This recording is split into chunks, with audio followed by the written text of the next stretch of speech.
Hello everyone, this is Deceptiwolf. Today on World of Stuff we have the 2007 Telemocha version of Japanese Beast Wars 2nd, Motorarm. Motorarm is a repaint from American Beast Wars Ramhorn. Although in America both Predacons and Maximals sold equally, in Japan apparently the Maximals sold at far greater numbers, and therefore far greater repaints from Predacons to Maximals took place.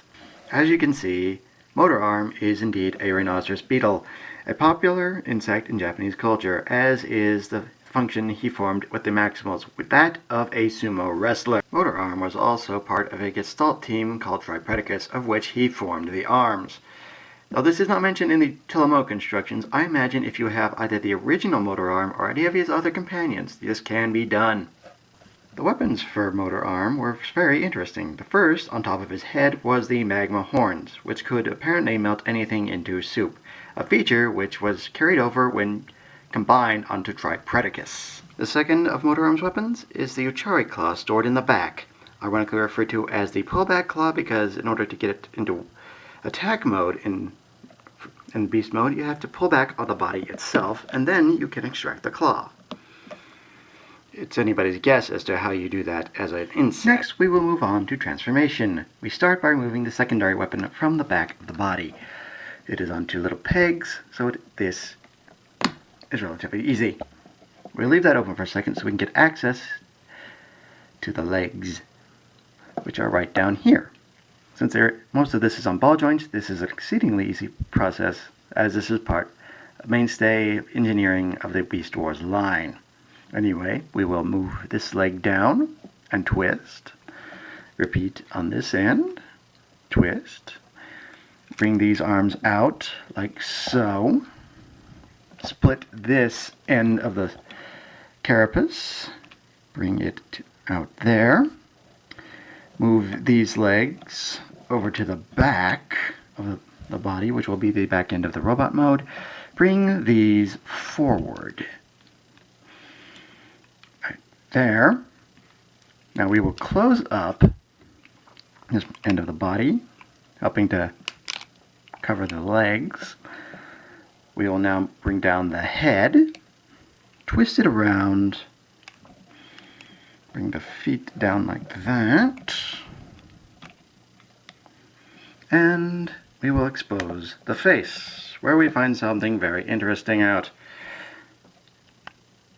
He is much more of a face of a luchador than a sumo wrestler. Interesting, yes? Now, since ball joints were indeed a staple of the Beast Wars line, he has a fair amount of articulation. He has ball-jointed shoulders, ball-jointed elbows, ball-jointed hips, and ball-jointed knees. Hey! Hey! However, for swivel joints, he has those on his hands. Okay, yeah. And swivel joints on his feet. Tippy-toe, tippy-toe.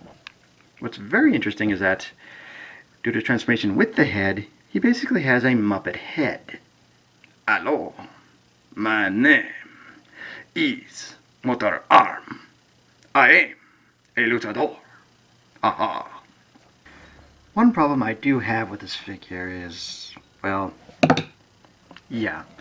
So, you can finagle it to get him to stand for a little while, but I wouldn't get too excited about getting him into standing for long periods of time in your collection. Personally, I tend to leave him in insect mode in order to get around this. But it's really your choice. It's your collection. And if you really want him, it's your figure. His weapon, the Uchari Claw, also fits snugly into his hand, which has a very nice peg port right there. Yes, indeed. Anyway, we take the weapon, which has a impressively sized hole peg itself, and then we will attach it to there. And then, there we go. Rawr. I imagine this is about as painful as it looks if it were a real weapon.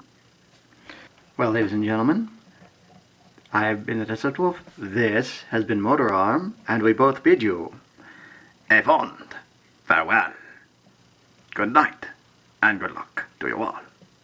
Try the meat.